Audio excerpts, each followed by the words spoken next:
వెనకటి నుండి యాదవులు ఇక్కడ గొర్రెలు మేపుతుంటే నైటు 12 గంటలకు స్వయంగా మన శివుడే గుట్ట మీదకి వచ్చి ఇక్కడున్న పెద్ద పెద్ద గుండ్లను గురియడం జరిగింది.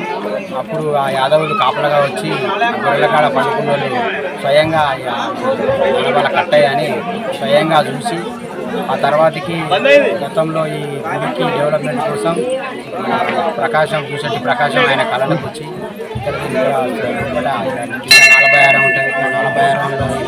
46లో చెప్పడం వచ్చి గుడిని ఇక్కడ గుడి నిర్మాణించడం జరిగింది. అందరూ గ్రామస్తులు వ్యాపారస్తులు అందరు కలిపి అలో చేసి దాతలుగా వచ్చి ఈ గుడిని నిర్మాణించారు. అప్పటి నుండి ఇప్పటి వరకు ఈ 30 సంవత్సరాల నుండి చాలా అద్భుతంగా ఈ కళ్యాణ మహోత్సవం శివరాత్రి రోజు జరగడం జరుగుతుంది. ఇక్కడ శివాలయంలో ఓన్లీ మహాశివరాత్రి రోజు జరుగుతుందా? ప్రతి ఆదివారం కానీ ప్రతిరోజు పూజలు కూడా జరుగుతాయి. ఇది గుడి ఎన్నోమెంట్లో కూడా దీన్ని చేయించడం జరిగింది. గత పాలకులు ఉన్నప్పుడు అయ్యగారు స్వయంగా నిత్య పూజలు అంటే కాకుండా ప్రతి ఆదివారం సోమవారం నిత్య పూజలు జరుగుతాయి. ఈ గుడికి అంటే ఎంతమంది భక్తులు వస్తారు? ఇప్పుడు ఈరోజు మాత్రం ఒక 10,000 నుండి 15,000 మంది భక్తులు వచ్చిపోవడం జరుగుతుంది.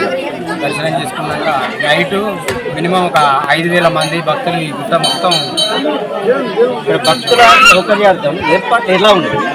భక్తుల సౌకర్యార్థం కోసం ఇక్కడ వారికి కావలసిన అన్ని ఏర్పాట్లన్నీ సమకూర్చిన టెంట్లు, ఇంకా మినరల్ వాటర్ కానీ భక్తులకు కింద పులిహోర సౌకర్యం. ఈ దేవాలయానికి కమిటీ అనేది ఏమైనా ఉందా?